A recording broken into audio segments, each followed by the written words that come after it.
அனைவருக்கும் வணக்கம். ஒரு கிராமத்து ஸ்கூலில் ஒரு டீச்சர் தன்னோட குழந்தைகளுக்கெல்லாம் பாடம் நடத்திட்டு மத்தியான வேலையில் அமைதியாக இருக்கும் பொழுது அவங்க கொஞ்சம் வயசானவங்கனாக்கும் நல்ல அனுபவமிக்க ஆசிரியர்.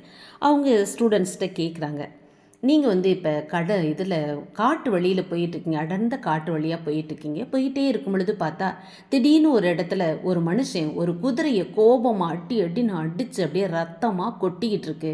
அதை பார்த்தா நீங்கள் என்ன செய்வீங்க அப்படின்னு கேட்டோடனே ஒரு பையன் சொல்கிறான், உடனே நான் போலீஸ்க்கு ஃபோன் பண்ணுவேன்னு சொல்கிறான்.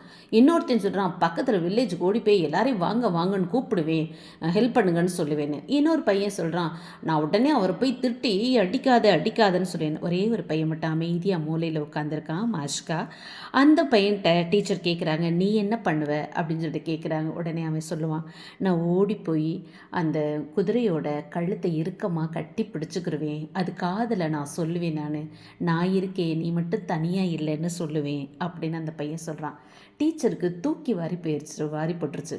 ஏன்னா பல சமயங்களில் பெரியவங்களுக்கு தோணாதது கூட சின்ன குழந்தைகளுக்கு தோணும். ஒருத்தர் கஷ்டத்தில் இருக்கும் பொழுது, ஒரு துன்பத்தில் இருக்கும் பொழுது அவங்களுக்கு ஆதரவாக நான் இருக்கேன், உங்கள் கூட இருக்கேன், உங்களை இருட்டான சமயத்தில் உங்களுக்கு வெளிச்சம் தரதுக்கு நான் இருக்கேன், நீங்கள் துவண்டு போகிற சமயத்தில் தோள் கொடுக்கறதுக்கு நான் இருக்கேன் அப்படின்னு சொல்கிறதுக்கு ஆள் இல்லாமல் தான் பலர் தற்கொலையும் அதுவும் இதுவும் பண்ணிட்டு எவ்வளோ கஷ்டப்பட்டுட்டு இருக்காங்க. இந்த பையனோட இந்த வார்த்தை எவ்வளோ நல்லா இருக்குன்னு பாருங்கள்.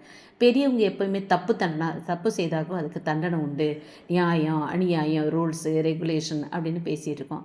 சின்ன குழந்தைகளுக்கு அதெல்லாம் எதுவுமே தெரியாது. அதுகளுக்கு தெரிஞ்சதெல்லாம் அன்பு, இரக்கம், பாசம், இது மட்டும்தான் அதுகளுக்கு தெரியும்.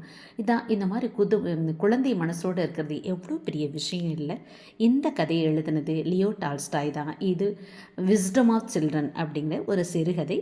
இந்த போல் சிறுகதைகள் நிறைய எழுதியிருக்காரு. அதில் எந்த கதை உங்களுக்கு பிடிச்சிருக்கோ அது உங்களுக்கு வேணும்னா சொல்லுங்கள்.